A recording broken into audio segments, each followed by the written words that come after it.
May I have your attention, please? Excellencies, Minister, and distinguished delegates, ladies and gentlemen, once again, welcome to the G20 Forum Aviation Dialogue. And we would like to invite everyone to please kindly join us inside of the Nusantara Ballroom of the Bali International Convention Center. And we would like to please you to be seated and please allow us to prepare ourselves as our meeting is about to start. And ladies and gentlemen, we would like to remind you to please kindly turn your mobile phone into the silent mode during the meeting session today. Thank you.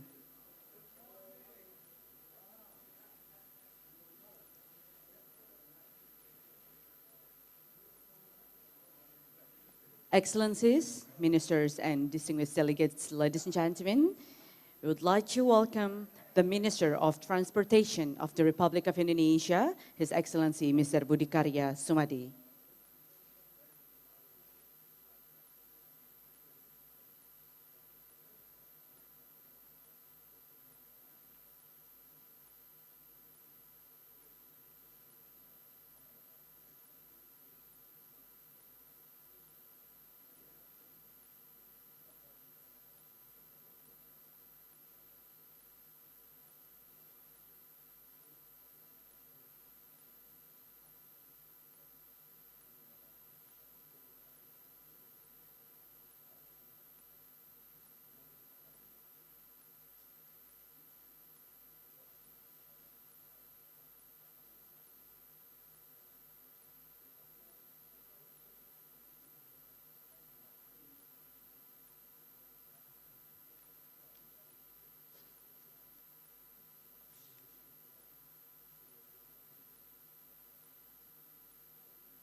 Assalamualaikum warahmatullahi wabarakatuh.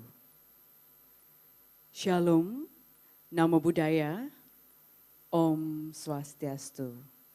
Interpreted as may happiness and peace always upon us.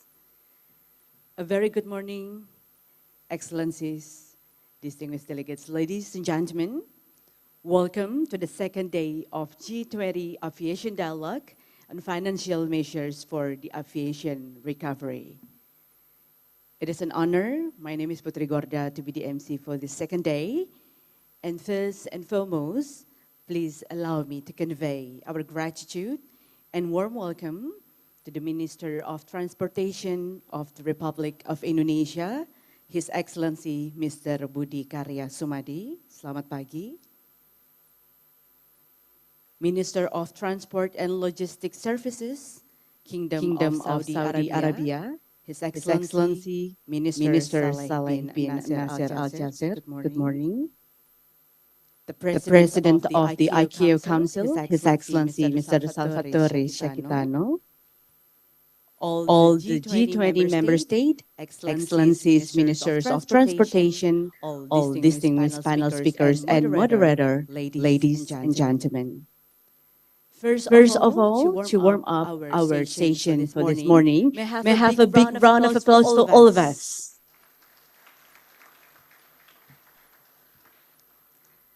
Thank you. Excellencies, distinguished delegates, ladies and gentlemen, before we start our agenda for today, please be advised about the program arrangement of this meeting. So our meeting today will be in a dialogue forum format. And this meeting will be conducted in hybrid mode. Therefore, we are pleased that some of you are able to join us in person, and while some of others are joining us virtually. And between the session of this meeting, there will be coffee and a snack provided to all of you in the foyer area of the room. And later on, ladies and gentlemen, the lunch will be provided at the exhibition gallery located on the second floor, as same like yesterday. And the meeting is scheduled until 1 p.m. this afternoon, followed by the cultural tour program for today. Excellencies, distinguished delegates, ladies and gentlemen, now let us begin our next session for the G20 Forum Aviation Dialogue regarding the recovery impacts from the aviation industries to build back better for the future resilience. In this panel session, you're invited to deliver lessons learned from the COVID-19 cases, future challenges of new pandemic case arising in the future, including the best practices of sustainable scenario to tackle such issue and to build back better resilience of global civil aviation in the future. And ladies and gentlemen, please allow me to introduce our moderator for today, Mr. Alvin Lee. He's one of the Indonesia's aviation expert, member of Ombudsman back in 2016 until 2021, the member of parliament from 1999 to 2004 and 2004 until 2009, parliament specialist and policy advisor, consultant and trainer, also director of Asia Aero Technology. Ladies and gentlemen, without further ado, please welcome our moderator, Mr. Alvin Lee.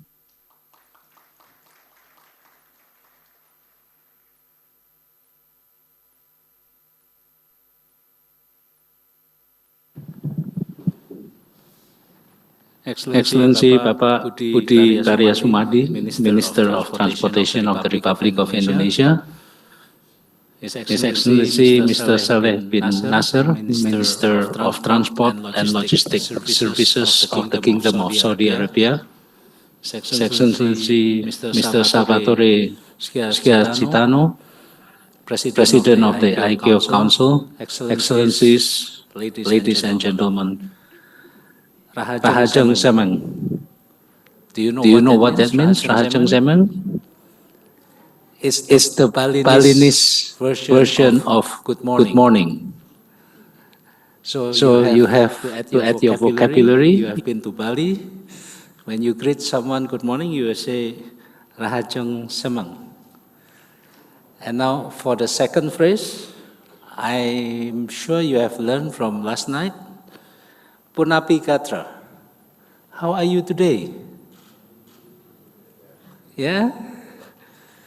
Becek mantan? You're good? I hope so. Well, I hope you had a good time last night at the gala dinner hosted by His Excellency Minister of Transportation of Indonesia. And thank you for joining the G20 event hosted by Indonesia. Yesterday we had three interesting topics. That's the progress on global action for aviation recovery, aircraft finance and leasing in the pandemic and beyond, the role of innovation and new entrants in aviation recovery and beyond. This morning, for the final session of the dialogue, we will discuss the topic of recovery impacts from the aviation industries to rebuild better for future resilience. As the global community emerges from the COVID-19 pandemic and the aviation industry rebounds from the worst crisis in its history, we look at the strategies of recovery and the development of a more resilient aviation industry. In today's forum, our speakers from government representatives and international organizations will share lessons learned from the COVID-19 pandemic, future challenges including best practices of sustainable scenario, and to build a better resilience for global civil aviation in the future.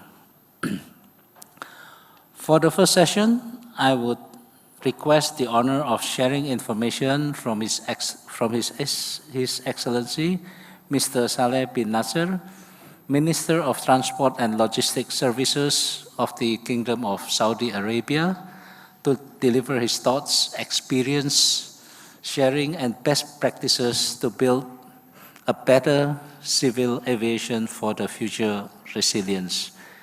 Your Excellency, would you please? Thank you very much. Mr. Budi Sumadi, Minister of Transport, the Republic of Indonesia.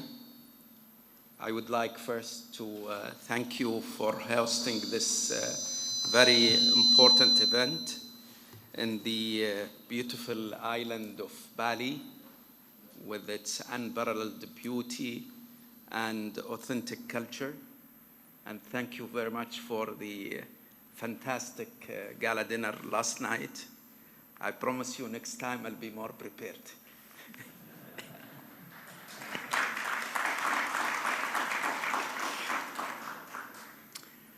Mr. Salvatore Sajidani, President of ICAO, Excellencies, distinguished guests, ladies and gentlemen, good morning to you all.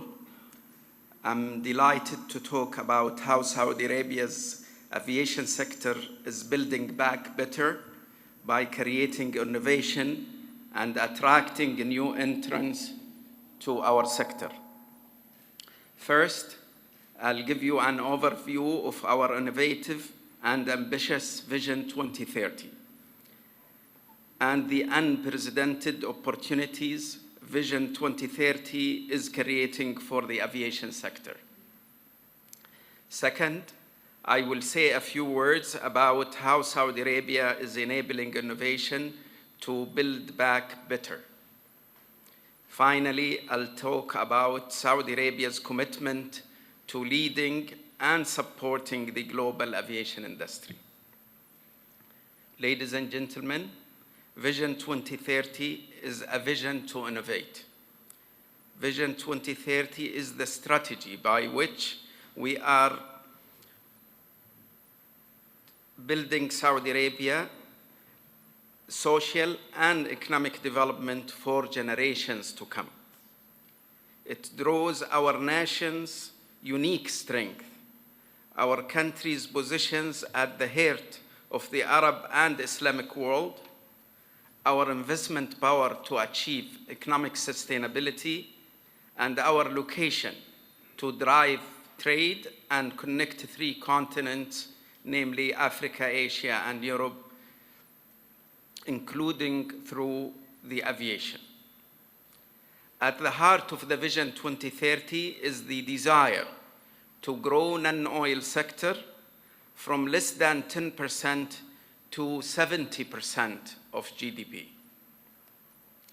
Already, in the pursuit of this goal, massive changes have been implemented to create a vibrant society and a thriving economy and an ambitious nation. We encourage private sector to participate in the key areas of the economy, including aviation and logistics, through the Kingdom's national transportation and logistics strategy. The scale and pace of the transformation that is taking place in the Kingdom aviation sector is unparalleled. But simply today, Saudi Arabia is at the start of the most significant aviation industry disruption in the 21st century. Through the Saudi vision or aviation vision, we are creating innovative regulations that create better growth and invite new entrants into our aviation sector. The Saudi aviation strategy will enable the Kingdom to emerge as the Middle East leading aviation hub by 2030. We intend to fly more than 330 million passengers and have the capacity to transport 4.5 million tons of freight annually by 2030, with direct connections to more than 250 destinations. Over the next 8 years, we are unlocking more than $100 billion of investment to meet these targets. This national transformation story shows how committed the Kingdom to investing in and supporting the global aviation industry. Transport, logistics, and aviation are vital parts of the Vision 2030. Therefore, we are investing in new policies, technologies to help realize this vision. We are introducing policies and regulations to support growth. For example, we have transferred 25 airports into a holding company, Matarat, for corporation and privatization. Announced airports charge cap reduction of 10 to 35% at our main airports to attract new airlines to the Kingdom, and approached a new integrated cargo and logistics zone to establish Saudi Arabia as a logistics hub for the region, driving a new era of connection between Saudi Arabia and the world. We are adapting new technologies, including new air traffic management system, including the Middle East's first virtual air traffic control tower at Al Ula International Airport. The development of new airspace regulations supporting the use of autonomous aircraft. A new artificial intelligence system to improve baggage screening and studies to power our airports with renewable energy. These changes are already having an impact. This year, the Kingdom's international passenger numbers more than tripled between January and June. Overall passengers numbers for Saudi Arabia recovered to 76% of 2019 pre-pandemic numbers through June, exceeding global aviation passenger recovery of 68%. Our overall recovery passengers has since strengthened, reaching 88% in August. Saudi Arabia have added 29 destinations so far in 2022, including 19 new destinations. The Kingdom has also welcomed new entrants to Saudi aviation market to create more competition for better service to customers. Our airports are signing international operators to cater for growth, including a $260 million deal signed last week by the Red Sea International Airport. The contract will help the Red Sea International Airport to become the region's first airport powered completely by renewable electricity, servicing hydrogen-powered and electric aircraft. This progress underlines our confidence that we are building back better in Saudi Arabia and across the aviation world. Finally, I will talk about Saudi Arabia's commitment to leading and supporting the global aviation recovery. Earlier this year, Saudi Arabia hosted the inaugural Future Aviation Forum, where we welcomed global aviation leaders, including attendees of today's event. The forum created a vision of a new golden era for aviation, communicated through the Riyadh Aviation Declaration. The forum and the declaration were pivotal moment in our aviation sector recovery. In line with the declaration, the forum introduced new policies to help the aviation sector win back the trust of millions of passengers, including the Harmonized Air Travel Policy, or HAT policy. The HAT policy supports passengers to better understand health requirements in different nations. The policy will make the aviation sector better prepared for future pandemics. The ICAO 41st Assembly formally endorsed the HAT policy framework and implementation by the ICAO Council earlier this month. Also, at the ICAO, Saudi Arabia signed 6 agreements to grow aviation sector connectivity globally, including with China, France, and the UK. These agreements reflect our commitment to investing in our aviation partnerships. The commitment extends to all aviation partners and industry groups. As you can see by our actions, Saudi Arabia is investing, innovating, and leading to supporting a new golden era for aviation. Our commitment is a long-term one. Ladies and gentlemen, the last 2.5 years have been very challenging for our industry, but brighter future is now possible. In Saudi Arabia, we are excited about the opportunities we are unleashing, not only for our own aviation sector, but for the international aviation industry. We are building back better to create a more resilient industry for generations to come. We believe that by working together to unlock new opportunities, we all can enjoy a golden era for aviation. Thank you.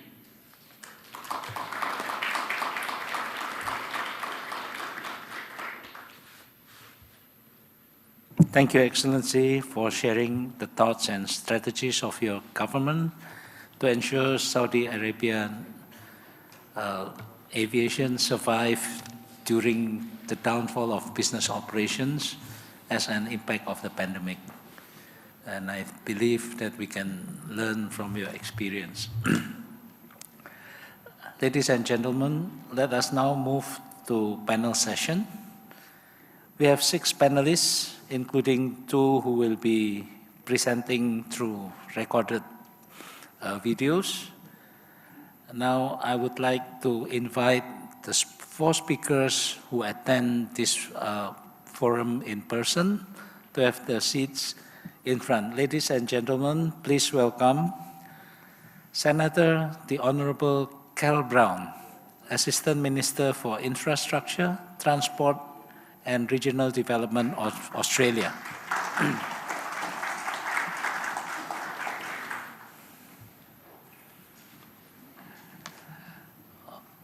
Please, Senator, would you like to take the seat here?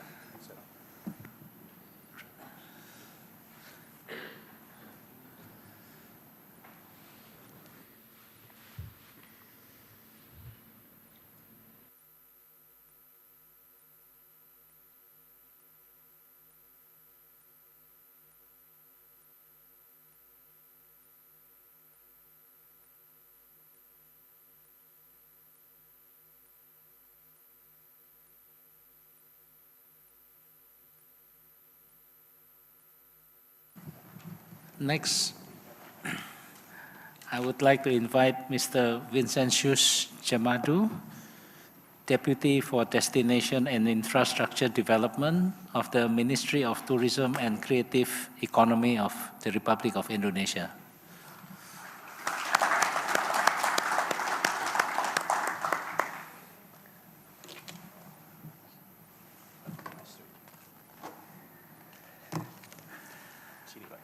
Silakan. Next, I would like to invite Mr. Stefano Baronzi, Director General of Airport Council International.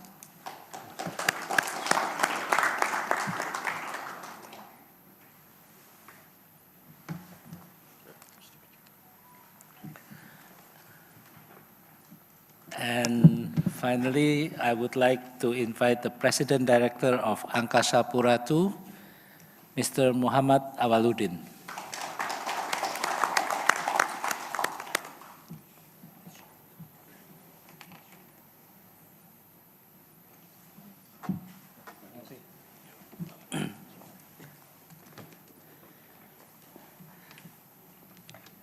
Excellencies, ladies and gentlemen, as mentioned earlier, we will have two pre-recorded videos, but first, let's start. The first will be by Honorable Baroness Vere, the Parliamentary Undersecretary of State for Transport and Minister for Aviation of the United Kingdom, followed by the presentation by the Chief of Tourism Market Intelligence and Competitiveness of World Tourism Organization, Ms. Sandra Carvalho. Each panelist will have 10 minutes for their presentation. And now let's start with the presentation. The first presentation by Senator, the Honorable Carol Brown, to deliver her presentations. Senator, you may have the floor. Thank you. Your Excellency, Ministers, distinguished guests, ladies and gentlemen.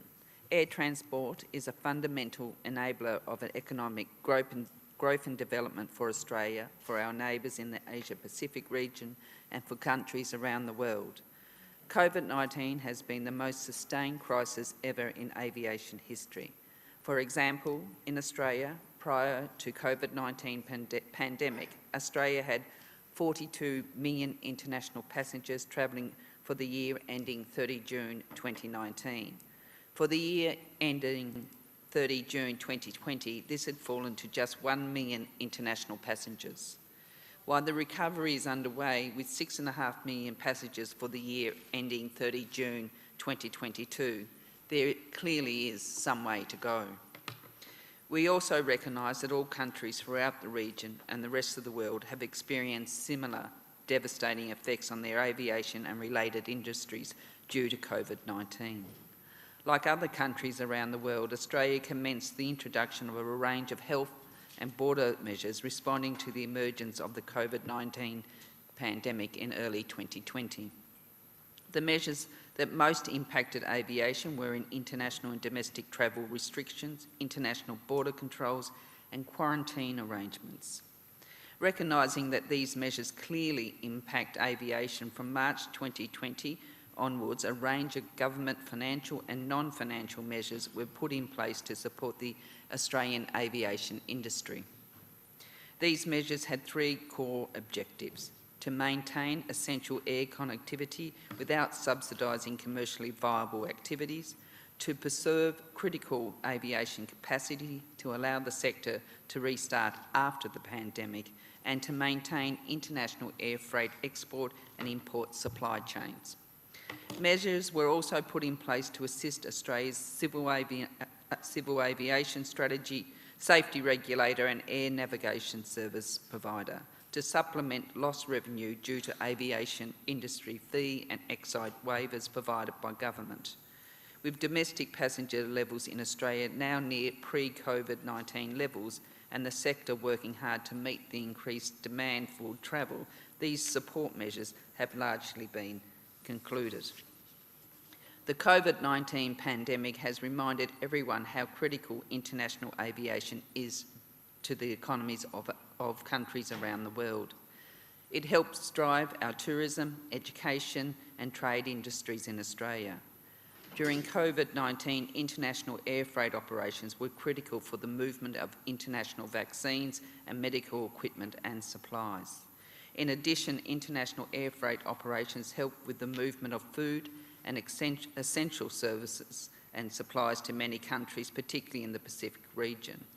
Australia has appreciated the work undertaken by the International Civil Aviation Organisation, Council Aviation Recovery Task Force during COVID-19. Working with the World Health Organisation and drawing on the expertise and capability of the relevant ICAO technical panels, CART developed recommendations and guidance material to support government and industry aviation decision-making through the pandemic. Australia was proud to be in a position to contribute to CART's work through representation of ICAO Council and relevant panels. Australia, with the International Air Transport Association, was also pleased to be able to co-chair ICAO's Asia-Pacific COVID-19 response and recovery planning group over the past 2 years. The group enabled a good exchange of information and sharing of experiences between APAC states and industry and progress with implementation of the CART recommendations and guidance material. It is important to recognise the wonderful cooperation of the international airlines in helping implementation of government measures to reduce the risk of the spread of COVID-19. Australia also wishes to thank the over 30 international airlines that continue to fly to Australia even at the height of COVID-19. In doing so, they help maintaining connectivity for Australia with the rest of the world, despite severe restrictions being placed on inbound passenger arrivals. It is important to acknowledge that not all global health crises will follow the same pattern as the global COVID-19 pandemic.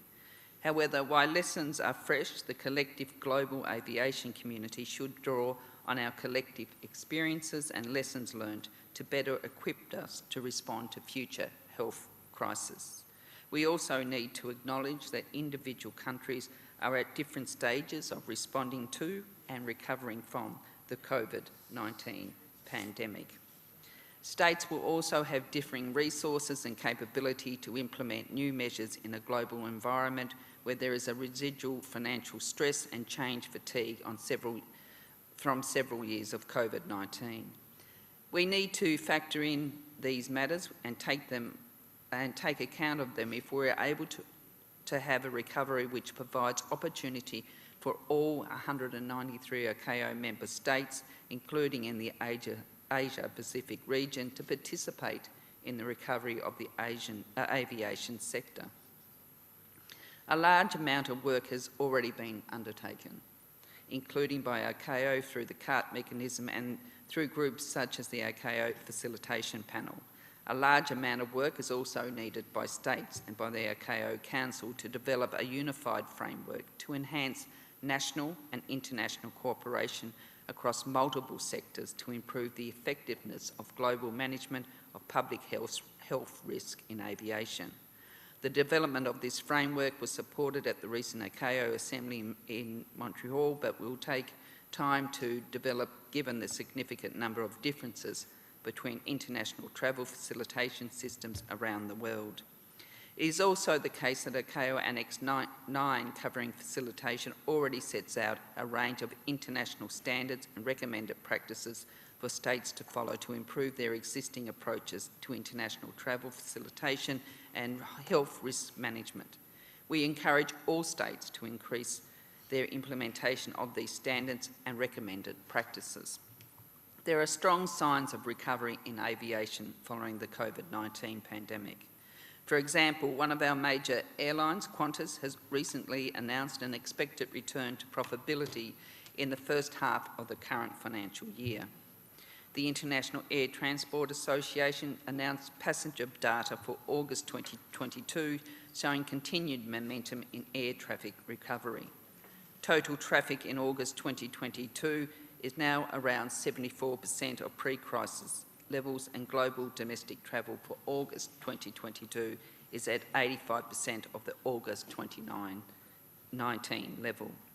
In Australia, scheduled international flights are projected to return to around 68% of pre-COVID levels by the end of October 2022.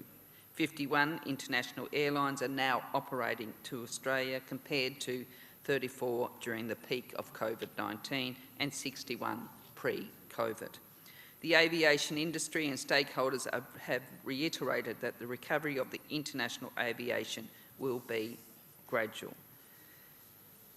It has been predicted that recovery of the Asian Pacific region to pre-COVID levels will occur around 2024, acknowledging that this will depend on the recovery of the international travel from China, the region's biggest market.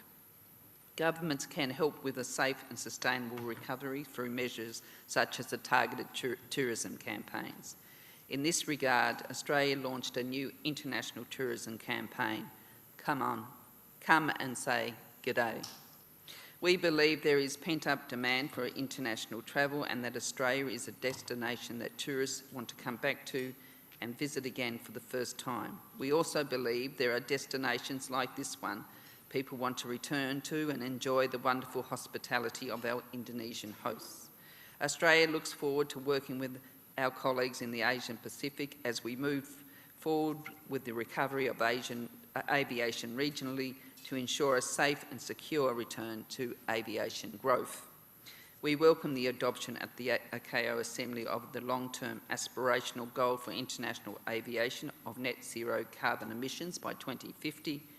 This will mean challenges but also great opportunities for the increased use and production of sustainable aviation fuels for developed and developing countries throughout the Asia-Pacific region.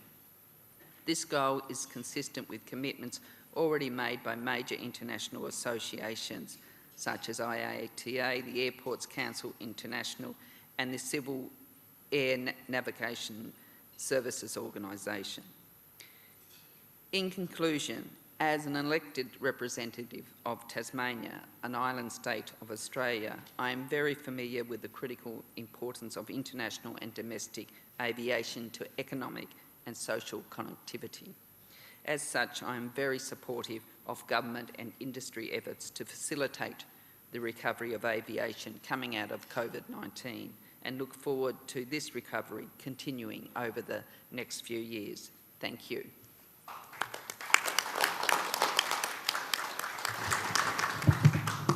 Thank you, Senator, for your inspiring presentation.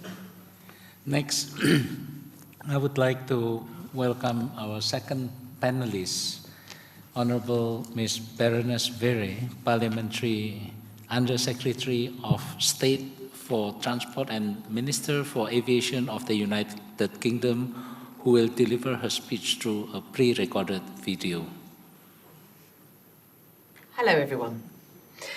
First of all, I would like to thank the Ministry of Transportation in Indonesia for inviting me to participate today. I am so sorry that I could not be with you in person, but I appreciate having this opportunity to join you virtually. COVID-19 and the introduction of border health measures sent shockwaves through all sectors of the global economy, including transport.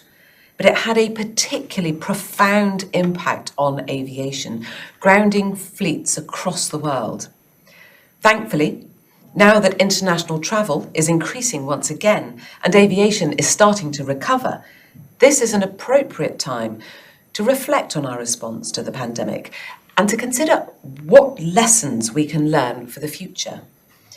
I hope by learning lessons and incorporating these into our contingency planning, we can boost aviation resilience and be better prepared for any future public health crisis. This is something on which we have focused in the UK following the removal of international travel restrictions in March this year. We have brought together all the agencies involved during the pandemic, including transport, health, and borders, to build a complete picture of our response and to make sure that everyone knows their role in future if, for example, further COVID variants of concern emerge. In our planning, the principle of proportionality remains key. We are clear that in response to future health crises, border measures should be developed and implemented alongside domestic measures.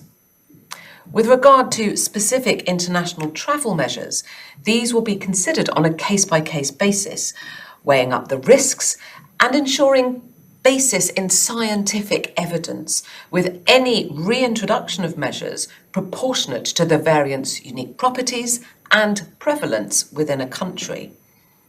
We have also been very clear that the bar for reintroduction of measures will be very high, and we set this out in our Living with COVID plan, which we published.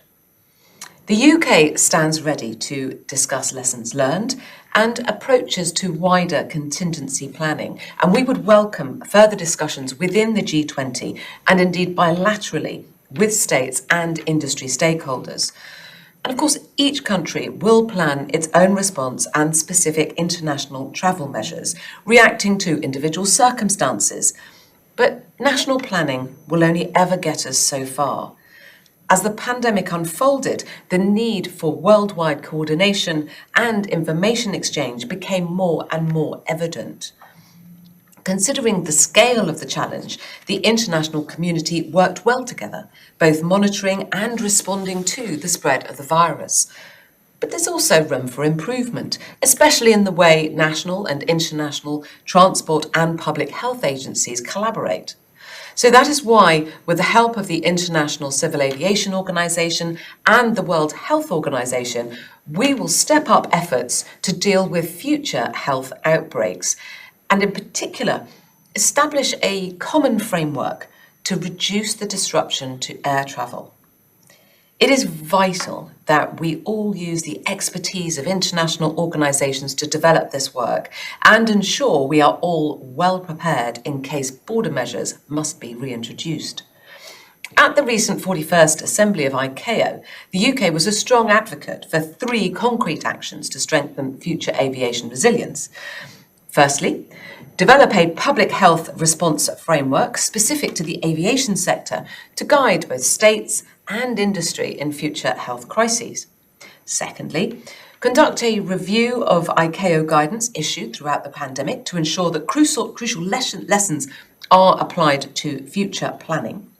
And lastly, to formalise the role of ICAO's Public Health Advisory Programme, CAPSCA, given the significant role that it played throughout the pandemic and in bringing together aviation and health experts from governments, from industry, and from international organisations from across the world.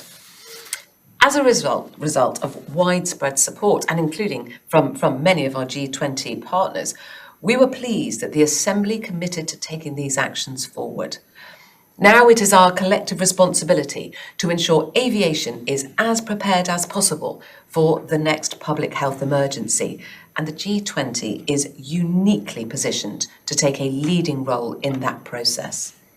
I therefore encourage all states present to take part in ICAO's work to develop robust plans and guidelines for future health threats. And as a priority, we must find ways to boost effective coordination between transport and health sectors. As I noted earlier, a common reflection and lesson learned among states and industry has been that we must do more to improve the collaboration between our national and international transport and public health agencies. Indeed, the pandemic exposed the challenges faced in doing so. However, programmes such as CAPSCA, which draws together aviation and health experts, national governments and industry, offer a golden opportunity to address and overcome the challenges of this cross-sectoral working. So I urge all my G20 colleagues to ensure both representation and participation in the work of CAPSCA and help deliver the actions agreed at the 41st Assembly. COVID-19 was the biggest global health crisis in living memory. It affected virtually every community and every business in nearly every country. The world was unprepared for such a shock, and certainly aviation was unprepared. But now we have a chance, a responsibility, an obligation to ensure that we are never caught in that position again. So let's work together to agree a shared way forward and protect the future of aviation. Thank you.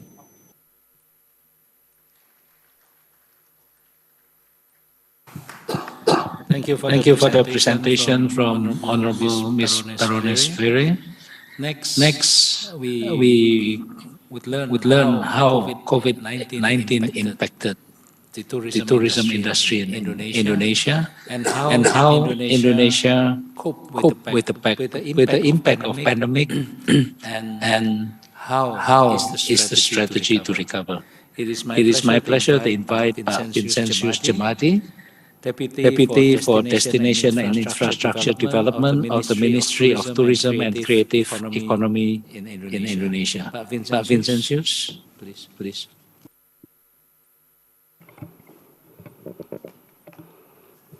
Excellencies, distinguished delegates, ladies and gentlemen, a very good morning.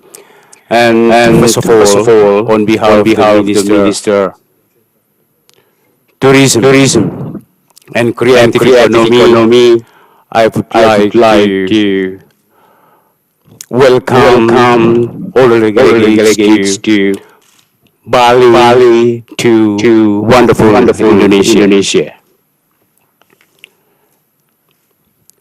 Excellencies, ladies and gentlemen, as we all know that COVID-19 has brought a lot of and tremendous impacts on tourism, be in the foreign tourist arrivals, foreign exchange earnings, and even the domestics. COVID-19 has changed everything. COVID-19 has brought a lot of losses, economic losses, financial losses, social, cultural losses. And since the DNA of tourism is the flow, is the traffic of people from point to point, from destination to destinations. Once it stops, and it stops everything. And it has brought a lot of impacts on the people's life, job losses, and other facilities. Well, Indonesia is quite grateful that after 2 years, under the leadership of His Excellency President Joko Widodo, Indonesia managed to overcome the pandemic COVID-19. And signs of recovery, green lights of recovery are now in front of us, including in tourism. And if we look at the present situation, gradually the international borders are start to open, and the flow of tourists starts to come to the destinations in Indonesia, particularly to Bali. And if you ask me, how far is the recovery now in Indonesia? Well, as far as the international tourist arrival is concerned, now the level of recovery is around 50 to 60%. And for domestic, around 70 to 75%. It means that while we are heading to the right direction, the recovery is in front of us. But still we have a lot of challenges in the future. Okay. We've just finished or almost finished with the COVID-19. But again, still we are in the situation of VUCA, volatility. uncertainty, complexity, and ambiguity. These are the challenges that we need to address in the future. And as far as tourism is concerned, the key factor or the key success factor of a tourism is three A's or three pillars. We are talking about attraction, we are talking about amenities, we are talking about accessibilities. Accessibility is key and plays a very important role in tourism. So that's why the government of Indonesia, in responding to the recovery programs, is trying to develop more accessibilities, more connectivity, not only international routes, but also the domestic ones. Even recently, His Excellency President Joko Widodo firmly states that we focus on domestic tourism. That's the low-hanging fruits. That's the quick wins that we are going to achieve as far as tourism development is concerned. But in the middle and long term, of course, we depend much on international tourist arrivals. So we are quite happy with this forum today, where aviation industry is trying to recover the traffic flow of international tourists. And we are quite happy that from month to month, if you compare to June 2022 to May 2022, the international tourist arrivals increased by more than 60%. But if you compare to last year, there has been a tremendous increase in tourist coming arrivals, almost 2,000%. It means that, well, Indonesia remains a big potential for aviation flights, potencies. And when we talk about the three A's, again, I would like to overview that we have top five flight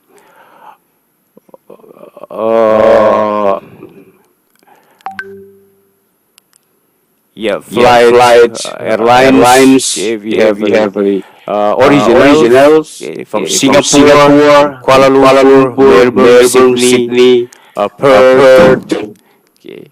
And then we also have top five airlines who bring tourists in from Jetstar, Singapore Airlines, Scoot, Tiger, Air Asia, Malaysia. And when we look at the top five markets, we have Australia, Singapore, Malaysia, and USA. And looking at the entry points for the airports, Bali is still number one, and then Soekarno-Hatta, Kuala Namu, Medan, Juanda, Surabaya, and Houston, Negara. And for the domestic ones, still Soekarno-Hatta is the biggest airport, with the biggest flow of tourist traffic, and Medan, Juanda, Urai, and Hussein Sastra Negara. So those are the overview of the big entry points and big airports for a domestic tourist. And as I said before that we are not too engaged in the area of the decrease in COVID-19 rate of pandemic because we are still facing a new crisis in the future with food and energy crisis. And these are the things that we need to anticipate, we need to overcome, and we need to hand in hand operate among stakeholders, government, business, and other stakeholders. And the Ministry of Tourism and Creative Economy has put in place some prudent policies and any necessary measures to anticipate the challenges and the opportunities in the future. We are trying to ease the flow of international tourists in terms of visa. We are trying to have a joint promotion with wholesalers and lines. We try to provide incentive for airlines with a certain scheme, financial scheme, and also we try to embrace and encourage other stakeholders, especially in tourism-related sector, to cooperate in creating more packages with affordable price, because with the crisis we do realize that the purchasing power of the customer has climbed a lot, so we need to be on the side of the customers in order to recover better, we recover stronger. Ladies and gentlemen, we have three pillars of innovation, adaptation, collaboration. And I would like to emphasize for the last pillar, collaboration, that we no longer see as a Superman. We need a super team. So that's why in the aviation industry, we would like to encourage all the lines, all the stakeholders to hand in hand move together. And in this forum, we would like to encourage all stakeholders to find the best solution, find the best financial scheme, how to sustain the aviation industry in order to support the recovery in tourism and creative economy. We would like to increase bilateral flight cooperation, encouraging shipping companies, national lines to provide services to and from destination, accelerate the realization of improving port and airport infrastructure, and increasing the role of private sector in providing tourist transportation according to the cleanliness, health, safety, and environmental sustainability standards. Because one of the trends of the global tourism in the future is the implementation of sustainability pillars, be it economy, social, culture, and economic sustainability. Again, on behalf of the Ministry of Tourism and Creative Economy, we would like to welcome all the stakeholders for investment, tourism, investment in aviation industry in Indonesia, because the big potential in Indonesia, domestic and international routes are quite significant to carry out. Thank you very much, and again welcome to Indonesia.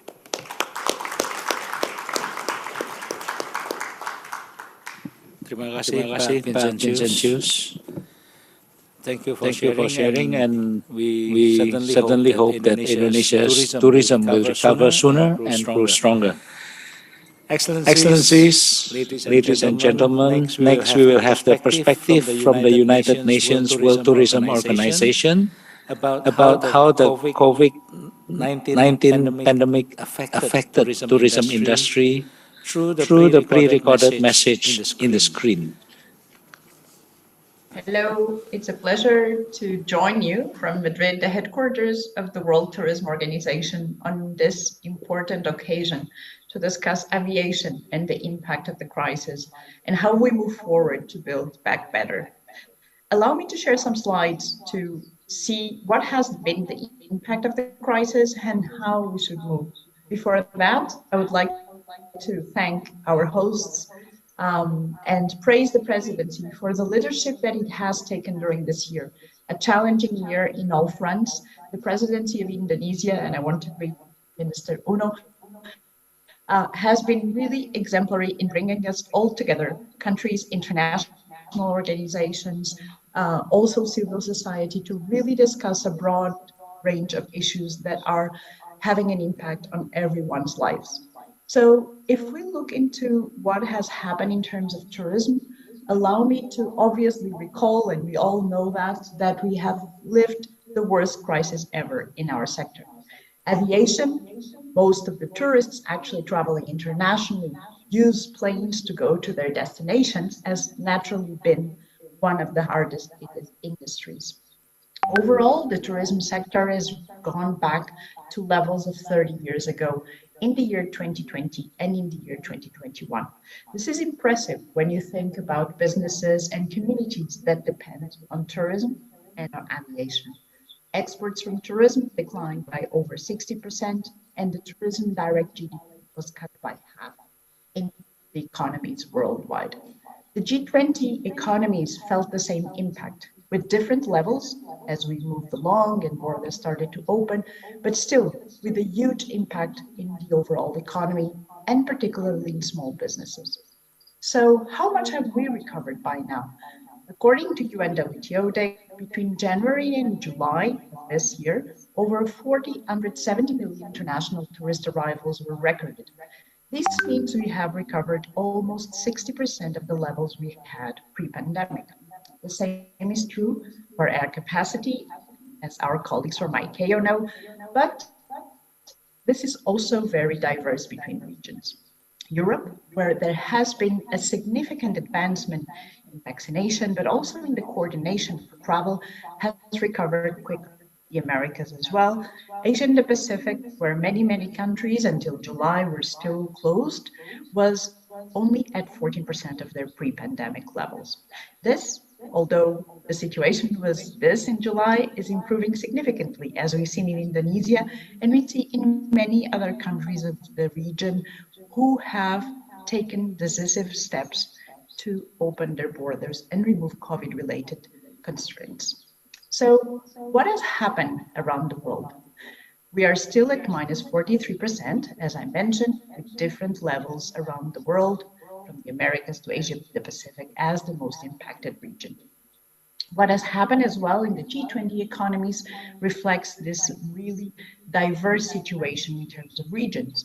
We have seen that some countries in the region last July were already very close or even beyond their levels of 2019. Countries in Asia Pacific were still behind in that significant recovery. The same in terms of the income. And the interesting thing in terms of the recovery of our sector is that we have seen the volumes increase, but we have seen demand being also expanded in terms of length of stay, which has transformed into an increase in spending in many countries, which is very welcome as we recover the importance of our sector to the economies. We all know that we still have important headwinds ahead. As we recover, and we know there's a significant pent-up demand that is still to be materialized, we have very important challenges. In the immediate, we know that the economic situation has deteriorated very significantly. We know that inflation is rising broadly in all the economies of the world. At the same time, we're facing growing, hiking interest rates, which is putting a huge pressure on households. And the question that remains is how will families and travelers react to this uncertainty in terms of economy. According to the UNWTO Confidence Index, we are seeing a slight slowdown in the prospects for the end of the year. Confidence strongly. It was back into the levels of 2019 for the first time in the previous quarter, but it has reduced slightly. So it remains to see how the last quarter of this year will behave. Our indications are that, according to our scenarios, the number of international tourist arrivals will end between -30 and -45% in 2022. As you can see, much has been recovered, particularly towards the second part of this year, but much remains to be done in terms of recovering fully. What is more important is how do we build back better? And this is the focus of this discussion today. How can aviation, how can tourism be drivers of a better sector, of a better society, of a better planet? We always have to have in mind that ours is a common road to 2030. Ours is also, and this work that UNWTO has done with the presidency and with the G20 Tourism Working Group, is a people-centered recovery. We need to focus on improving the impact that tourism has on people's lives, on communities, on small businesses, which in many, many countries of the G20 represent as much as 90% of the tourism sector. For that, UNWTO has worked with the presidency and with the Tourism Working Group to build the G20 guidelines for strengthening communities and MSMEs as agents for transformation.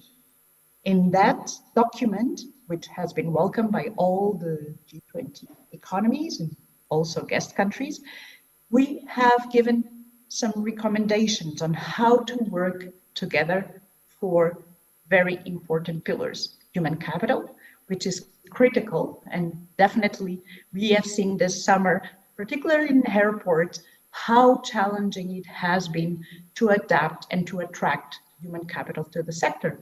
Many, many workers have left tourism, have left aviation, have gone to new sectors during the pandemic. How do we ensure that we build human capital in a way that is inclusive, in a way that's attractive, and that has the digital skills and other skills that we need today? The second pillar is innovation, digitalization, and the creative economy. The digitalization component is particularly important when we talk about aviation. It has been critical in the advances of this sector. The third one deals in climate action, biodiversity conservation, and circularity, a topic very dear also to this discussion. Fourth, and not to forget about it, and it has a separate importance on its own, it's how do we build a sector which is inclusive, which builds women and youth empowerment. And finally, how can we bring this all together with an adequate governance, policy, and investment framework? Allow me just to mention a few of the issues which tackle both aviation and tourism. Climate change. Climate change is probably one of our biggest challenges. We very welcome the collective agreement that has been reached very recently in the ICAO Assembly on an aspirational goal to reach net zero by 2050. This is an example to the sector, and this is something that shows the commitment of the aviation industry in this agenda. Leaving no one behind, it is more and more important that the sector has measures which are inclusive, which are respectful of differences, of diversity, and can be an example to others on how diversity is included in all aspects. Also here, I would like to mention the importance of the issues of accessibility, making sure that tourism can actually be enjoyed as one sector by all of us. Also, the issue of building governance. The crisis has shown us that we need to be better in coordinating. We need to create structures that build resilience and are ready both at national and international level. The G20 economies represent 78% of international tourist arrivals. They represent 76% of direct tourism GDP. Therefore, the decisions and the actions and initiatives that are taken by the G20 economies can make a difference in the world of tourism and aviation. We are complements of one reality. We, working together, will be stronger, as the presidency team says, recovering stronger, recovering together. We are here to consolidate this path, to consolidate the way we work, and to build a better sector for the future. Thank you very much. And once again, it's a pleasure from the side of UNWTO to join the presidency, to join the G20, and to join the ICAO colleagues in this important discussion, because we know that working together is what makes us better. Thank you very much.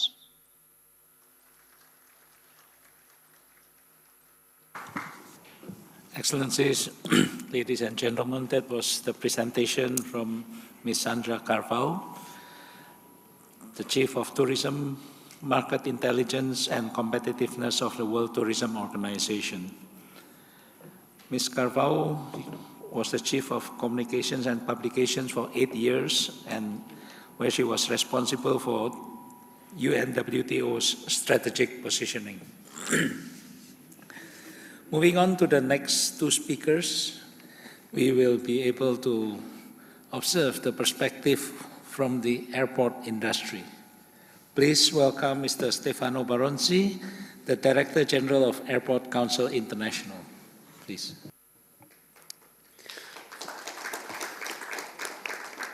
Thank you, and Excellencies, distinguished guests, ladies and gentlemen. It's an honor, it's a pleasure for Airports Council International, in this case the Asia-Pacific office, representing more than 600 airports in the region, Middle East, and Asia to participate in this important event. We did talk a lot about learning from the past experiences, and this is because it is a process that helps to interpret the present and also find solutions for the future ahead of us. And I think one of the key points to understand how to learn from the past is looking at the common traits of the modern crisis, the crisis, of course, of this century in particular. Crises that have to do, of course, the most pressing one is COVID, but also with economics and with environment. But it could be in the future in other areas such as cyber security. I think that the first important trait is capillarity and totality. Modern crises tend to occupy all the space at their disposal, political, social, economic, media, like expanded gas. The other trait is the fact that these modern crises are symmetric and extremely quick, so they affected all the world in a similar way.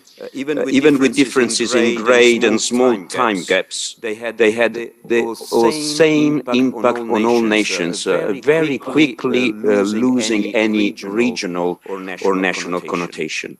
But it has been said and inferred and hinted in the statements from the other distinguished guests, colleagues, that multidisciplinarity is really the most important trait of crisis. Multidisciplinarity means that there are several parties at several levels that are involved into facing it. And that, in a way, there is a level of complexity that, especially for COVID, has been unprecedented. So one of the facts is that it is in time like this that a group like the G20, that involves also the industry, has more value than ever, because it infuses a sense of solidarity. And solidarity, in our view, is a central theme in risk prevention. Even in the case of COVID, it was clear after some time that nobody is better off alone, and that it's through shared solutions based on solidarity. It's not just a matter of a moral obligation, but also a scientific, a practical one that can be useful to find the solutions which are needed. COVID has succeeded in leveraging our divisions. Borders have been closed, sometimes becoming impenetrable walls, and conflicts have dramatically erupted at the border of our region. However, aviation is based on connecting people. It is funded in respecting people and working for a better nature, not just to create profit, but also to provide social benefits for the communities that we serve. And I think this is the fundamental basis for understanding how to identify solutions in the future. The present certainly is going to be challenging, if I can use this. Yes.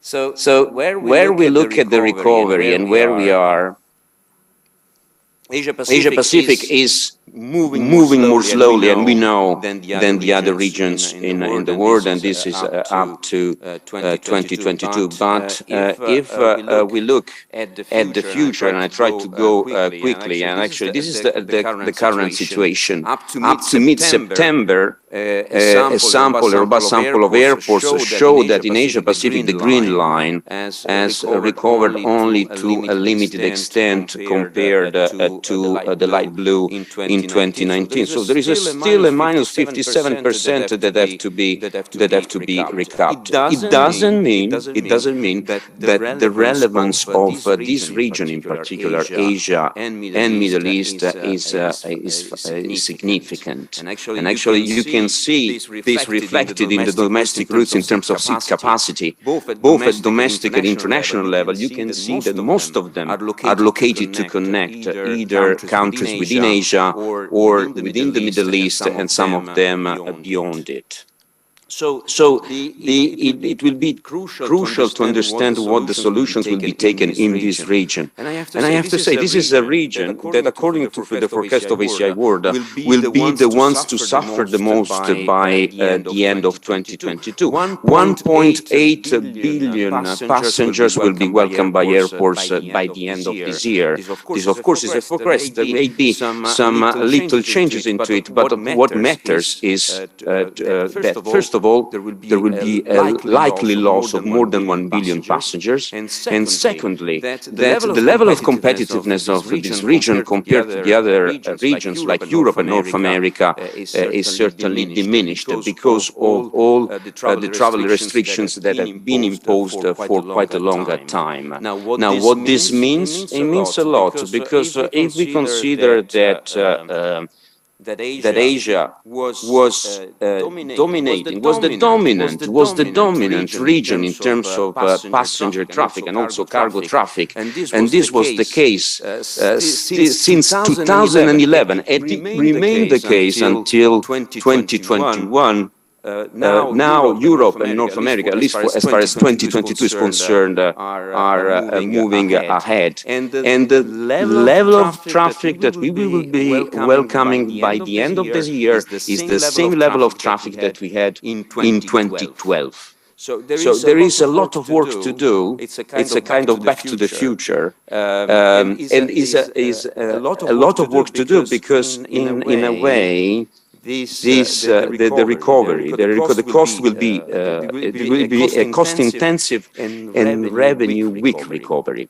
Revenue weak because, as you can say, passengers translate into aeronautical and non-aeronautical revenues, and there will be a loss that approximates to 26 billion only for the airports located in Asia Pacific. If we then count, in addition to the 2022 figures, the 2021, there will be a loss of about $61 billion as far as Asia Pacific airports are concerned. Now, considering that an airport that handled 40 million passengers per year generates on average 1.3 billion per annum, it would mean like if 46 hubs in the region had completely lost their revenues. So it's certainly a huge and unprecedented loss that we have to live with. So what priorities we have to focus on?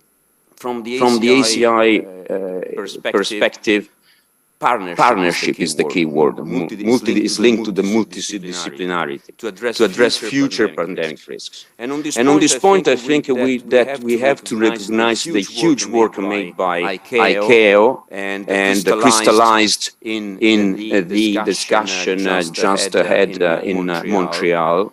But we cannot be complacent with these results because the people, and it was just highlighted by the UNWTO, that people expect to have a service that is easier than it was at least until this year.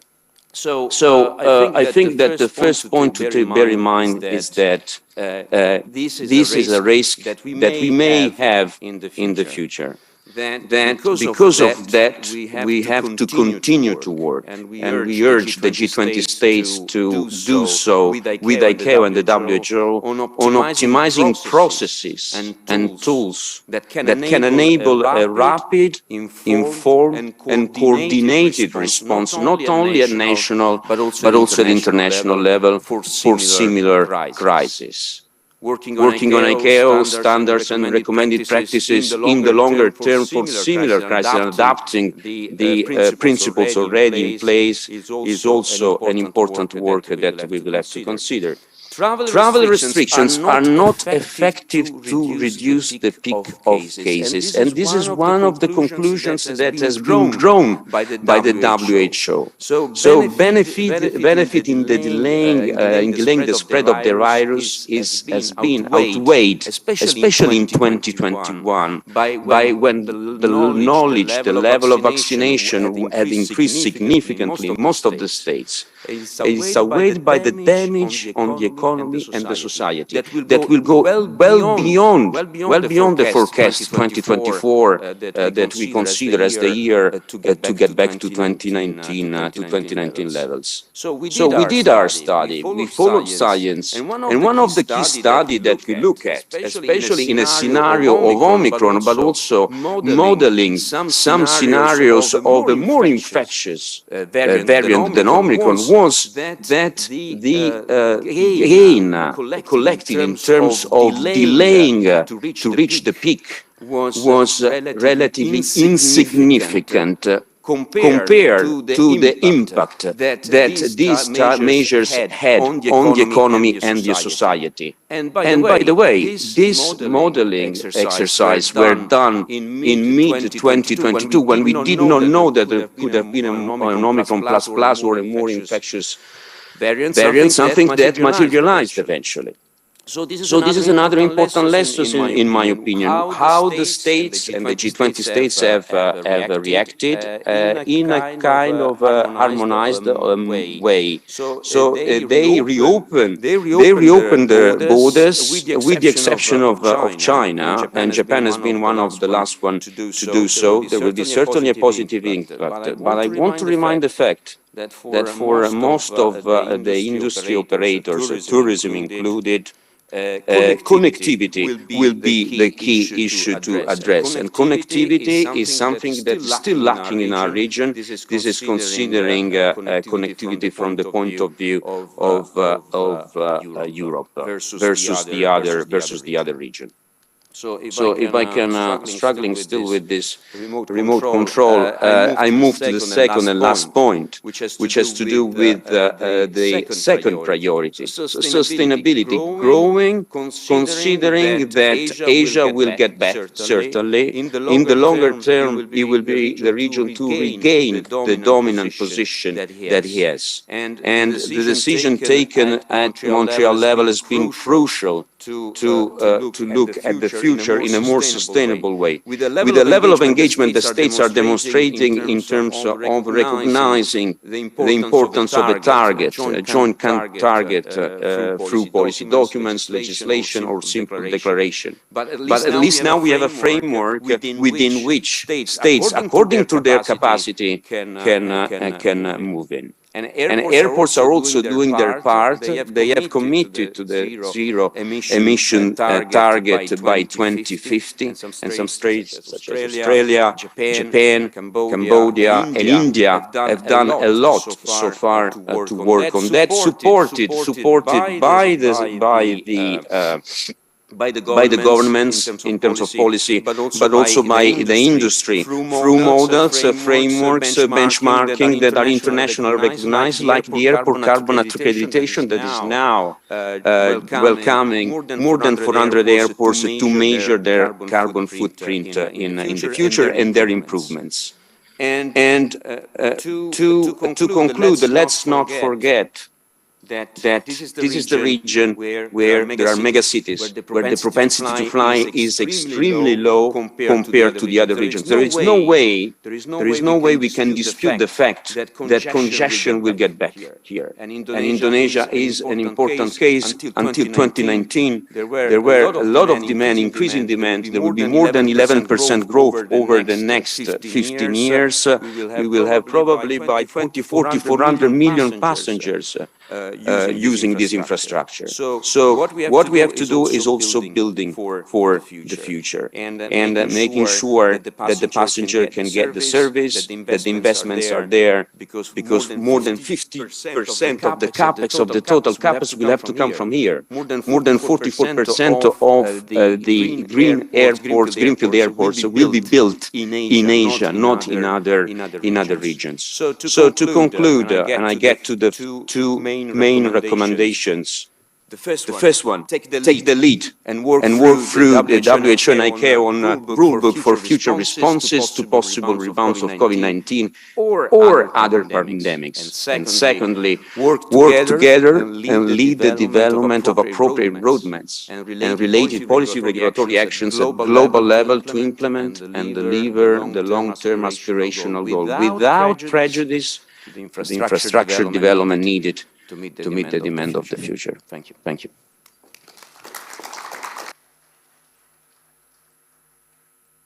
Thank you, Mr. Maronsi, for your presentation. Excellencies, ladies and gentlemen, now we would like to hear the perspective of the Indonesian airport industry. I would like to invite the speaker from PT Angkasa Pura II, Mr. Muhammad Awaluddin. Thank you, Pak. His Excellency, the President Council of the ICAO, and also His Excellency, the Secretary General of the Ministry of Transportation of Republic of Indonesia, the Honorable Speaker and panelists, distinguished guests, good morning to all of you. First of all, I thank you the G20 Aviation Dialogue Committee and the Ministry of Transportation of the Republic of Indonesia for inviting me as one of the panelists today. In this session, I would like to discuss the topic about building the brighter future for the aviation industry. And since my background is the airport operator, the biggest airport operator in Indonesia, Angkasa Pura II. The topic will discuss how well the industry can cope with, make adjustment to, and survive from the current turbulence condition, and then build the brighter future for the aviation industry. As we all know, the current situation in aviation industry, and many panelists previous me has also talked about this topic a lot. I think the global air traffic as per July 2022 has recovered until 76%, and the traffic projection from some resources like ACI, IATA, Boeing, Airbus, Fitch Rating estimated will be back to 2019 level at least in 2024.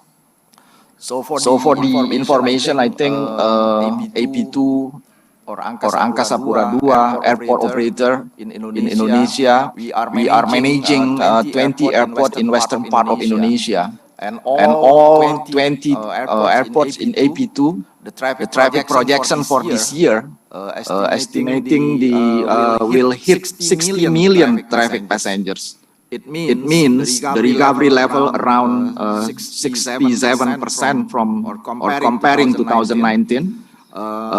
Meanwhile, the Soekarno-Hatta International Airport, the biggest airport that we have, the projection will reach 43.5 million, which means the recovery rate around 80% comparing from 2019 level.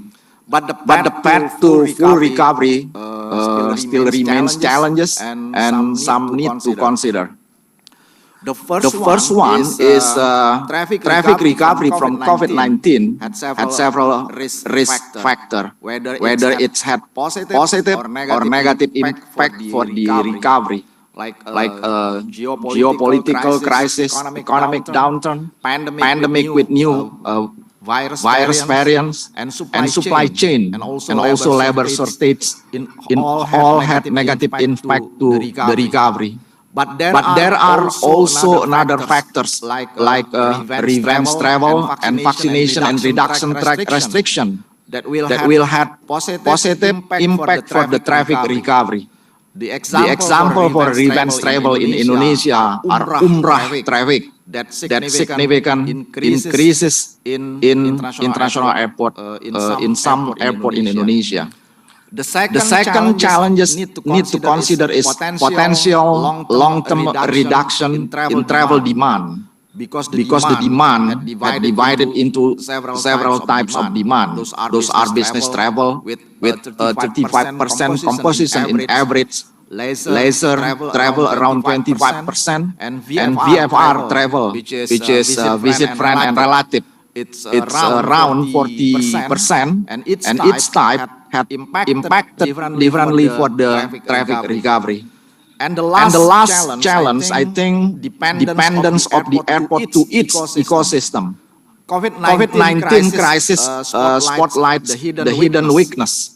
Airports are strategically and operationally dependent on the ecosystem. Strategic dependence means the airport had limited ability to influence revenue, such as how airport can drive volume and type of passengers. And the airline strategy dictating hub management, especially large hubs. And then the sustainability of the air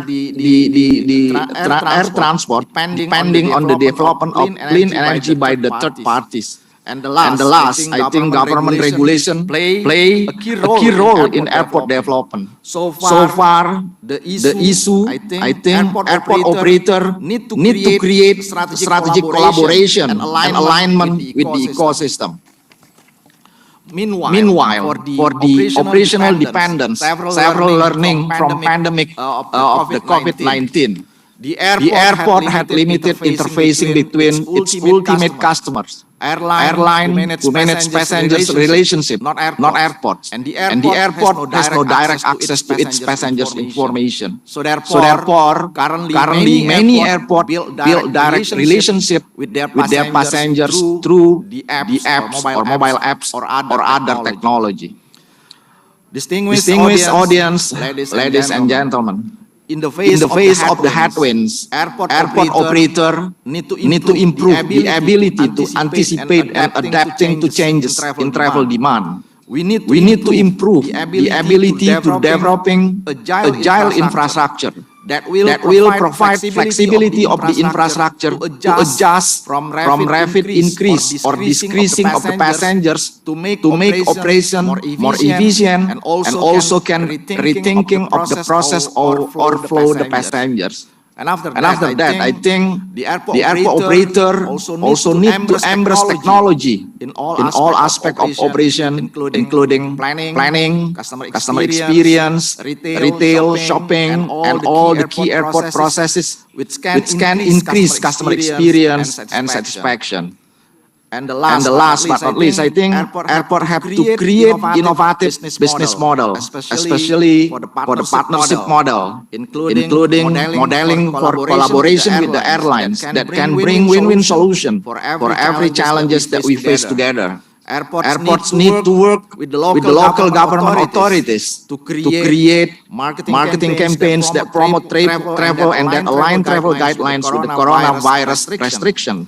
But because of changing the consumer trends, airlines will need to adjust their flight frequencies and also their networks. An airport must working with them to increase the air traffic in the new supply-governed market. Airport needs to persuade airlines to fly to them by offering something like fee of discount and other incentives.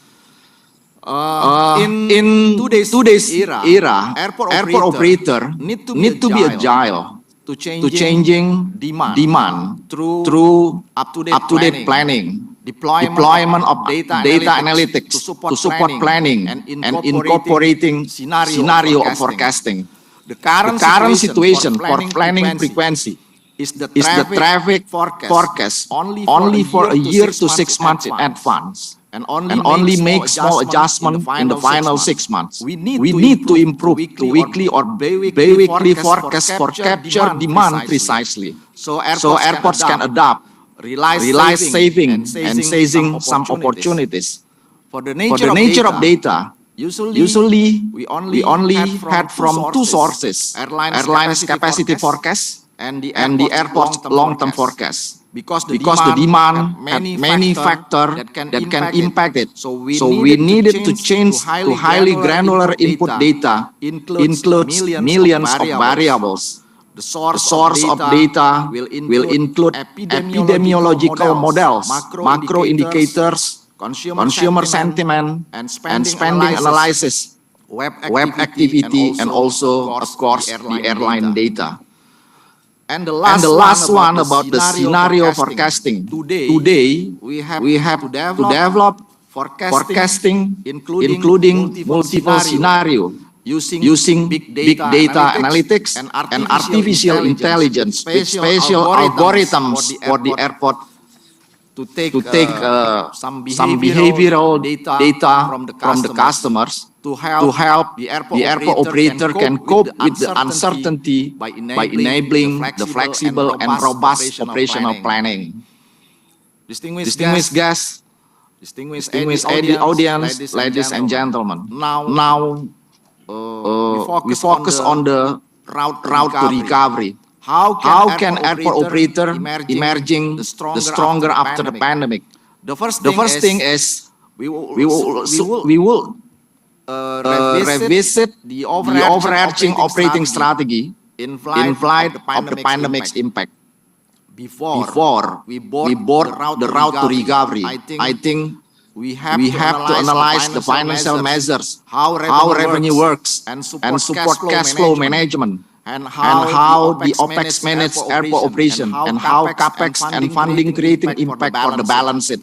For the revenue aspect, airport and airlines need to work together in advance to grow the network route back. Parallel with it, airport need to optimizing non-aero business for long term with the business partner.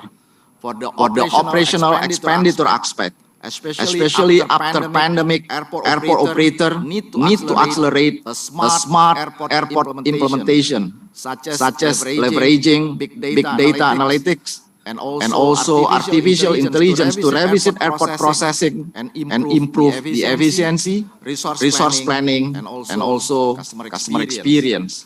For the CAPEX funding aspect, we have to redefine the CAPEX of financing strategy in advance to optimize CAPEX and exploring the alternative financing, let's say partnership modeling, etc. To manage those three fundamental aspects, the corporate strategy need to redefine for the purpose to increase the agility to manage the uncertainty and to ensure the sustainable development. And the last slide, what AP2 or Angkasa Pura II as the airport operator had done and we will do in the future. The first one is restructuring the balance sheet. We had focus to manage the balance sheet restructuring and portfolio management focus to review that more closely align balance sheet strength and weaknesses with the priority of the shareholder, management, and other stakeholders to the company success. Also, we still on progress to review our portfolio business, asset and infrastructure, which has big impact to the company and which will more optimize if we change the structure and collaborating with strategic partner in the future. The second one is reinventing the business model. Today, AP2 as the airport operator, I think has several business model for partnership in terms of the airport operatorship, such as we are partnering with the local government asset, means partnership to utilize their asset, especially for the airport-related assets. And then we also joining with the national state asset. I thank you to the Ministry of Transportation of the Republic of Indonesia, which means partnership with national government to utilize their asset for the operatorship of the airport. And we also had the scheme of the airport operatorship, which means we only operate the airport without investment. And the last model that we also established this year with this strategic partnership through joint venture company.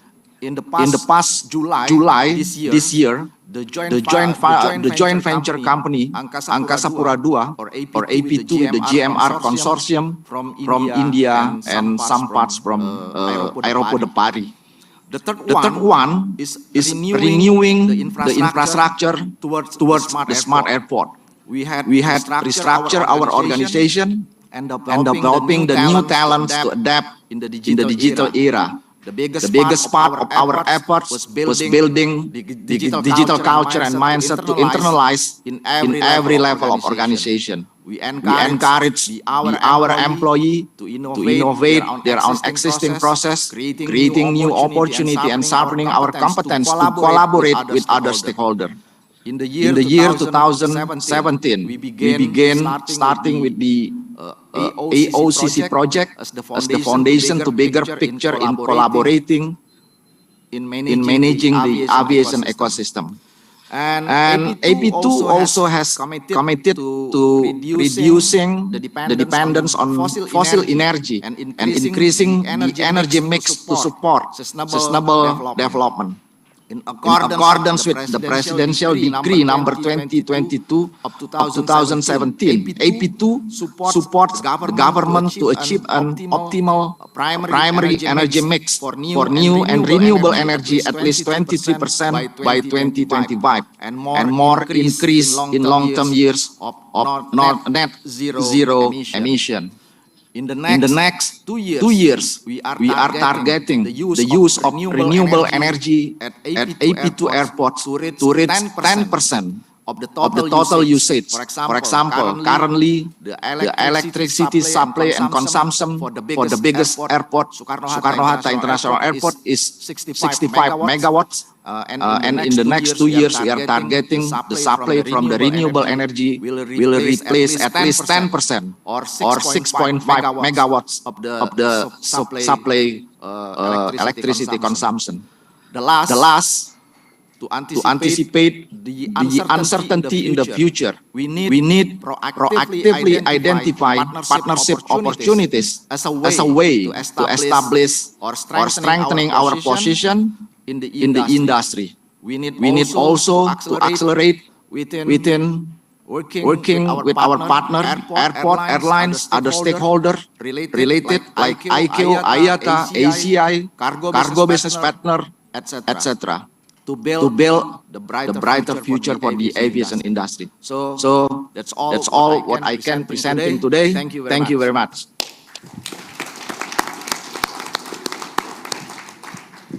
Terima kasih Pak Waludin for sharing your experience and strategy. And to all panelists, thank you for sharing with us your valuable perspective and presentation. We do hope that we can soon overcome the impacts of the pandemic, as the spirit of this year's G20 is that the world will recover together, recover stronger. Excellencies, ladies and gentlemen, if we still have a few minutes for discussion. If you have any question or you would like to share your opinion, please raise your hand and I will arrange for you to speak.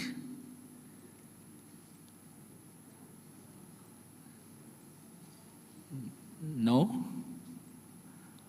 Okay, if there's no question or no, there's one?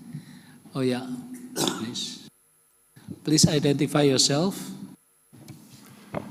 This is Dave Williams with the United States. We'd like to make a brief statement. We'd like to follow up on Italy's intervention from yesterday, that the United States, in the strongest possible terms, condemns Russia's unprovoked war in Ukraine. As confirmed by the international community, Russia remains in flagrant violation of multiple provisions of the Chicago Convention, which go to the heart of how ICAO assures the world the safety of civil aircraft operations, for the well-being of passengers and crew in those aircraft, and of others on the ground and in the skies. Moscow has failed to resolve ICAO's significant safety concern, despite strong condemnations by the ICAO Council and just 2 weeks ago, the ICAO Assembly. It has ignored ICAO's calls for compliance with the Chicago Convention. Russia's egregious illegal conduct contributed to its unprecedented failure to win re-election to the ICAO Council at the recent Assembly's 41st session in Montreal. We will not let the egregious acts of one member tarnish the work of this group.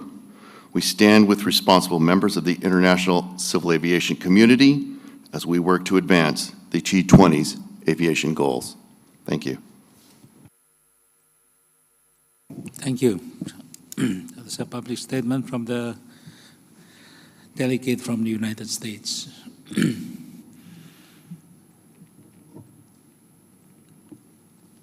Any other question? If there is no question, then maybe I would like to raise 2 questions to all panelists. Feel free to respond. From the lessons learned from the pandemic, we should be prepared to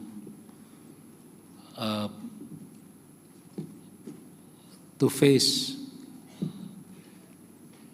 another outbreak or similar crisis in the future.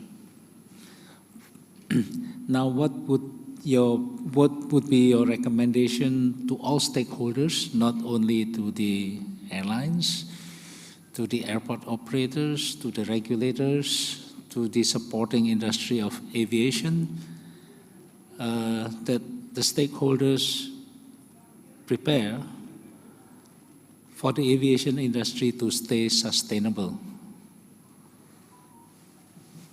To our panelists. Okay, Mr. Yeah, I'll have the pleasure to answer first and share my comments on that. Of course, I think it has been a shared view within this group that at ICAO level an unprecedented result has been reached. It has been reached also through an unprecedented time. It has been relatively quick, the way it has been reached. Considering the level of complexity in terms of multilateralism, reacting to a crisis that, as I stressed, was extremely quick, was difficult. And we have to praise the states, ICAO, for coordinating and reacting to this. That being said, we do know very well what the limitations of ICAO are. Meaning its mission and scope of activity is well known.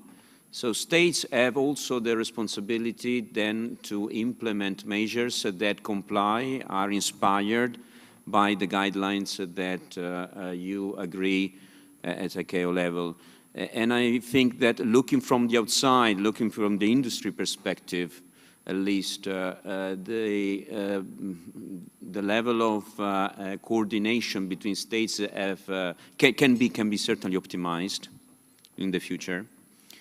And I think that for states which have a level of sophistication a level of experience in sharing data, a structure that from also an health and not just transport perspective is complex enough to address future crises. There is an obligation to do more and to coordinate, again, without prejudice and in compliance with the principles that inspire the output of ICAO. This is the first point to stress. The second last point has to do with what has been proposed by the industry and that could be further contemplated by the states, by the governments, to make the life of the passengers easier. So there are tools, and ICAO has stressed this point, that could facilitate the process in identifying the health of the passengers. Its vaccination level, or in the future, if it comes again a testing level to face a different crisis. So we have noticed that the processes, check procedures can be very different country by country. And you really need a lot of, from a passenger perspective, but also from an operator perspective, to update that. Thirdly, and sorry, I have another point. It has to do with the communication between the industry and the regulators that can also be improved. So in order to be prepared and ready to comply with the principles that you set, it is important that we are timely informed on how to adapt to these new changes. And again, it's something to bear in mind for future crises. Thank you. Mr. Baronsi, and next I would like to invite Honorable the Senator, Honorable Carol Brown, please. Thank you. As has been said throughout the 2 days here, COVID changed everything. And the one overriding message coming from the G20 Aviation Dialogue is around collaboration. And I agree with most of the colleagues here and the delegates here in the solutions that have been put forward. But there are, out of this challenge, it's going to be extremely important to collaborate across the whole aviation industry, all stakeholders. And just to follow up on the comments made by my colleague here, we must also ensure that when we build back better and stronger for the future, that we include in that our aviation workers, because that capacity and that capability that we have all seen take a devastating drop during the pandemic can only be built back if we look after the very people that make our aviation industry thrive. Thank you. Thank you, Honourable Senator. Okay, so before we conclude the session, please allow me to highlight a few keywords that I noted. First, from the Senator, we have to take care of the people who make the industry thrive. And that, similarly, from Mr. Baronsi, we have to make life easier for the passengers. I think that's very important. That goes for standardizations of procedures and regulations. I'd like to quote Mr. Baronsi that no one is better off alone. That shared solution based on solidarity, that's the key to a better resilience of the industry. Now, Excellencies, ladies and gentlemen, as an appreciation to our distinguished panelists, please join me in a warm round of applause for our panelists. You have been a wonderful audience, and I would like to again greet you in Balinese language, Matur Suksma, which means thank you. Yeah. With that, I return the microphone to the organizing committee. Thank you very much, our moderator. Can I get a round of a big applause for the moderator and speakers? And also as a form of gratitude from our host, the Ministry of Transportation of the Republic of Indonesia, we will give the token of appreciation. First, we would like to give to His Excellency, Minister Saleh bin Nasir Al-Jasir, the Minister of Transport and Logistics Services of the Kingdom of Saudi Arabia.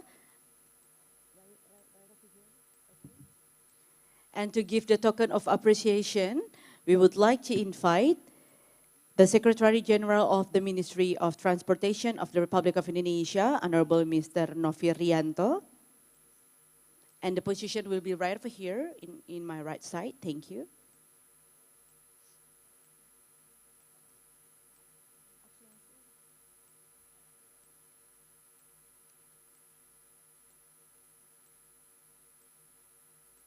Kami persilahkan. This is the appreciation for His Excellency Minister Saleh bin Nasir Al-Jasir as the speakers for the session. Thank you very much. Thank you. And now, ladies and gentlemen, we will continue the next token of appreciation that will be given to the Senator, the Honorable Carol Brown, the Assistant Minister for Infrastructure and Transport of Australia, and to the Mr. Vincentius Jamadu, Deputy for Destination and Infrastructure Development, to the Minister of Tourism and Creative Economy of the Republic of Indonesia, and to Mr. Stefano Baronci as the Director General of Airport Council International, or ACI, and also to Mr. Muhammad Awaludin as the President Director of PT Angkasa Pura II, to Mr. Tri Tariat as the Director General of Multilateral Corporation of Ministry of Foreign Affairs of the Republic of Indonesia, and also to our moderator, Mr. Alvin Lee, and the position will be right over there.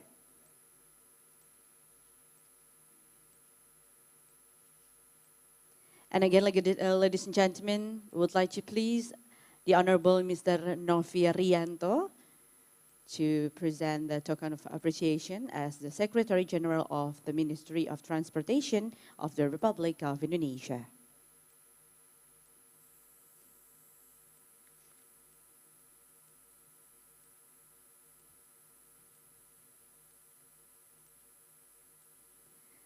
Once again, may I have a big round of applause, ladies and gentlemen, to all the speakers and moderator. Thank you very much. And thank you. You may return to your seat. Well, ladies and gentlemen, excellencies, distinguished delegates, that was the panel session for the G20 Forum Aviation Dialogue regarding the recovery impacts from the aviation industries to build back better for the future resilience. And now, ladies and gentlemen, before we continue to our next program for today, because after this, we are going to hear the dialogue summary. Before that, we would like to please everyone to please enjoy the coffee break, and we're about to come back to this room after 15 minutes. Thank you.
Distinguished delegates, ladies and gentlemen, we would like to invite all of you to please kindly join us again inside of the ballroom because we are about to start our program for today. So ladies and gentlemen, once again, we would like to invite everyone to please kindly join us inside of the ballroom because we're going to continue our second day of the G20 Aviation Dialogue for today. Thank you.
Distinguished delegates, ladies and gentlemen, welcome back.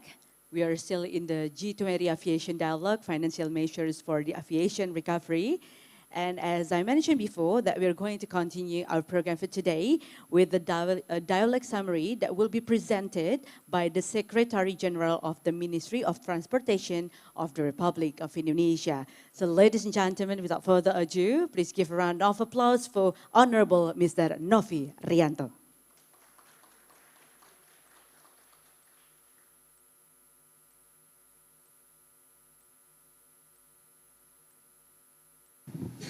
Thank you. Right now is 11:49. Good morning, Excellencies, ladies and gentlemen. Allow me to deliver Chair's summary of the G20 Forum Aviation Dialogue, Financial Measures for Aviation Recovery. This Chair's summary is a factual summary of the Indonesian delegation that will be used solely for Indonesia on record. The Chair's summary might help participants draw up their own interval reports. With this nature, the Chair's summary will not be discussed in the dialogue. Hopefully, in the future, engagement of G20, similar side event can be conducted by future G20 presidency in that situation. Indonesia will ready to participate and be guided by this Chair's summary. From this Chair's summary, one can see that there are ample room for great collaboration among G20 countries in an informal way. The ICO, G20 partners, official, private sector, as well as other partners in the so-called aviation industry ecosystem. First, the G20 Forum Aviation Dialogue with the attempt of financial measure for the aviation recovery was held in Bali from 18 to 19 October 2022. The event was organized by the government of the Republic of Indonesia to foster dialogue among states, industry, international organization, and other relevant stakeholders with the goal of achieving a better understanding of the challenges and opportunities faced by the global aviation sector in its collective effort toward recovery and future resilience. Second, at the aviation dialogue, the following was highlighted. First, opening remarks by Minister Budi Karya Sumadi highlighting ICAO's leadership to facilitate aviation recovery and its future resilience, and the important role of the government to support the financial stability of the aviation industry. Second, keynote remark by the President of the ICAO Council, Mr. Salvatore Siatistano, highlighting the importance of reaffirming the commitment of the G20 countries to support the sustainable recovery of the aviation sector and its future resilience. Keynote remark by Coordinating Minister of Maritime Affairs and Investment, His Excellency Mr. Luhut Binsar Panjaitan, highlighting the 4 key priorities for the aviation recoveries, which are to fully restore global connectivity, ensure sustainable recovery, encourage more collaboration between states, financial institutions, and international partners, and leverage digital solutions and other technological innovation to accelerate the recovery. And then presentation by the Minister of Transportation of Saudi Arabia highlighting best practices and success stories from Saudi Arabia's vision to transform the future of its aviation industry.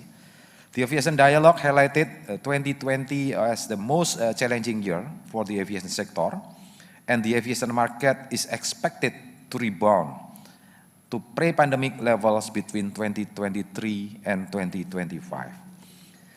The aviation dialogue recognized the need to strengthen coordination and collaboration among relevant stakeholders to accelerate aviation recovery and strengthen its resilience to future crises. The last is, for the complete report of this forum could be accessed through the dedicated website, including the all materials. Thank you for your attendance and active participation. Thank you very much, Honorable Mr. Novi Rianto. Distinguished delegates, ladies and gentlemen, now we have reached the end of the G20 Forum Aviation Dialogue. And to formally close our dialogue, let us have several closing remarks by the officials of this dialogue, with the first closing remarks will be delivered by Secretary General of the ICAO. So ladies and gentlemen, I would like to steal your attention to the screen. We would like to present you Mr. Juan Carlos Salazar.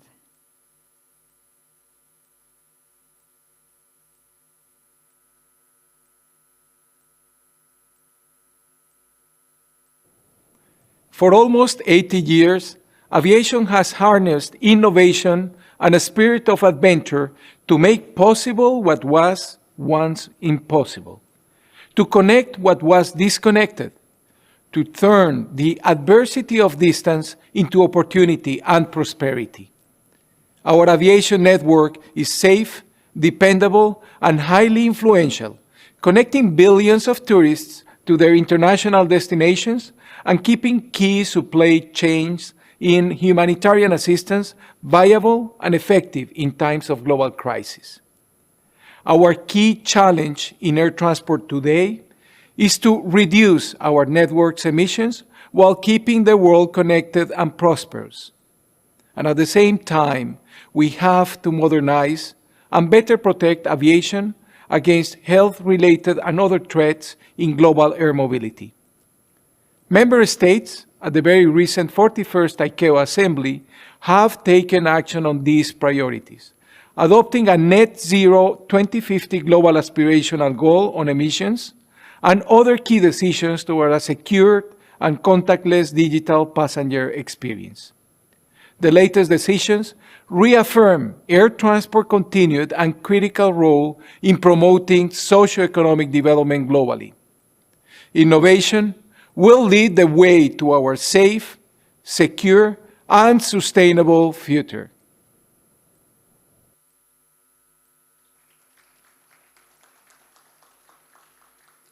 Thank you, Mr. Juan Carlos Salazar. Distinguished delegates, ladies and gentlemen, now to officially close our dialogue, let us share the closing remarks that will be delivered by the Secretary General in the Ministry of Transportation of the Republic of Indonesia. And for the session, we would like to invite Mr. Novi Rianto to please kindly take the position in the Minister's row to present the closing remarks on behalf of the Minister of Transportation of the Republic of Indonesia. Ladies and gentlemen, give a round of big applause, Mr. Novi Rianto.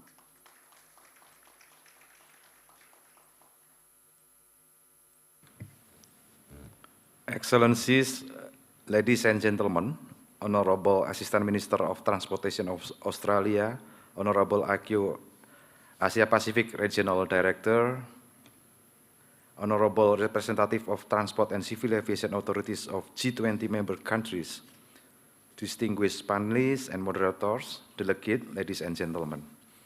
Assalamualaikum warahmatullahi wabarakatuh.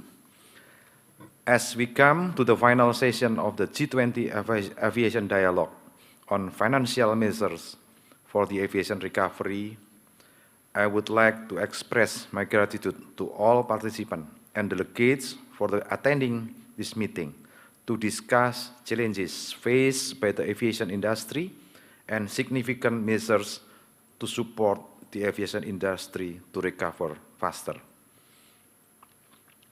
Excellencies, ladies and gentlemen, I believe with this cross-interest group of discussion would bring acceleration for business recovery in the post-pandemic era and encourage governments become more capable and aligned with unexpected future pandemic crisis.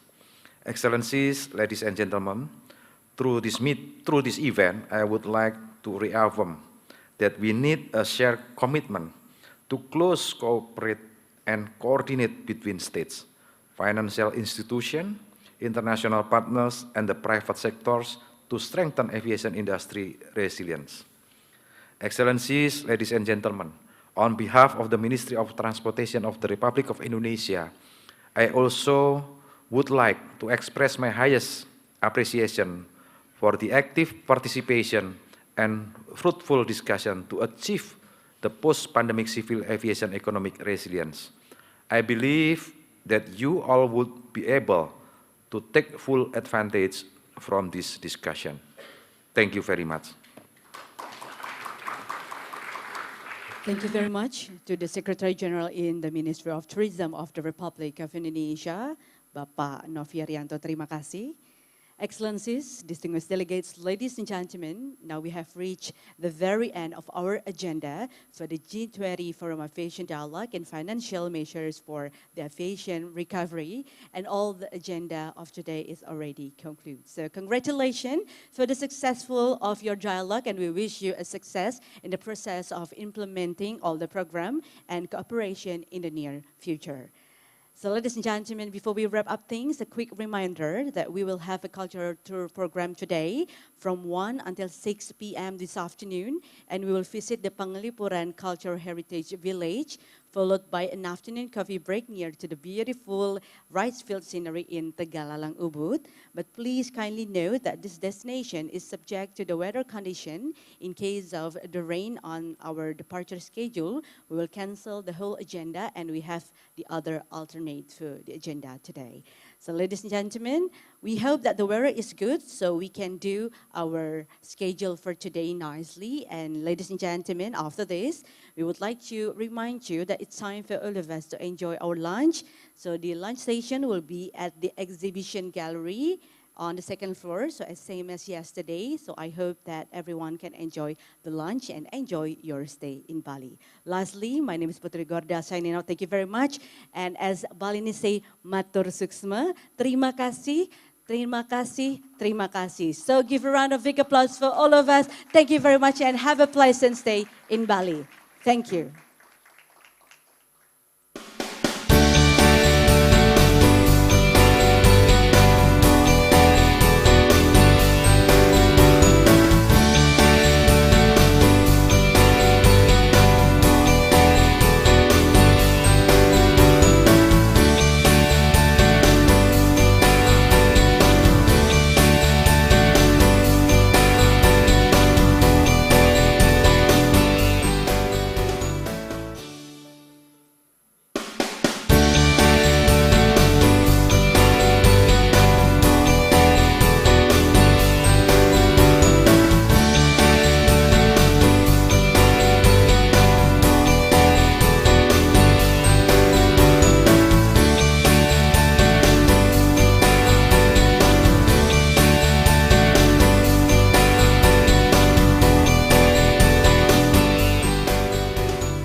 dari Direktorat Jenderal Perhubungan Udara. Mohon